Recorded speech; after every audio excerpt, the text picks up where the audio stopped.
Alhamdulillah, semalam saya dapat dah email daripada Grab. So dapat surat, orang kata pembatalan tu berjaya lah, lulus. So sebenarnya bila dah tu, saya terpaksa bawa kereta ke Puspakom untuk buat pemeriksaan B2. Lepas dah settle tu, Puspakom kena bawa pergi ke JPJ pula untuk tukar lah saya punya status kereta AH kepada AB. Alhamdulillah.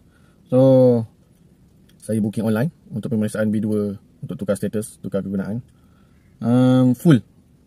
Saya buat Padang Jawa lah ya, JPJ Padang Jawa. So semua full. So dari 22 hari bulan sehingga ke 6 hari bulan full saja. So saya dapat slot 7 hari bulan 4 2025. So 7 hari bulan 4 saya tak sure hari apa dah, saya pun dah lupa.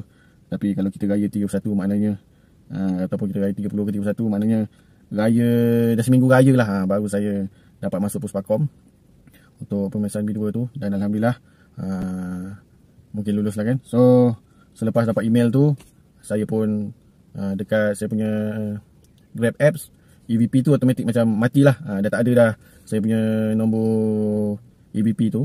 So saya change vehicle lah. So saya change, saya key in kereta Pro 2 Azia saya. So dia tengah pending, so tak tahu berapa hari. So itu saja saya info. Maknanya saya buat 17 hari bulan 32025 dekat Grab Driver Center GDC PJ.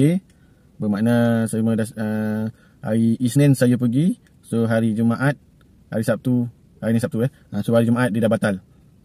Patutnya dia tulis situ kita dengan Grab 7 hari, lepas tu Grab dengan Apart berapa hari. Tapi Alhamdulillah lah, ibarat 4-5 hari dah settle benda lah tu. Dah ibarat dah dapat lulus daripada Apart, so boleh dibatalkan, Grab pun boleh dibatalkan.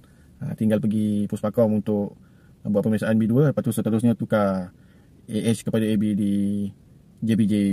So saya punya slot booking untuk pemeriksaan B2 7 hari bulan 4 2025. Lepas tu insyaAllah saya dah tukar dah Honda City saya, dah bebas lah, dah persendirian dah. Boleh dah renew rotate online lah. Aku tidak nak kena pergi JPJ.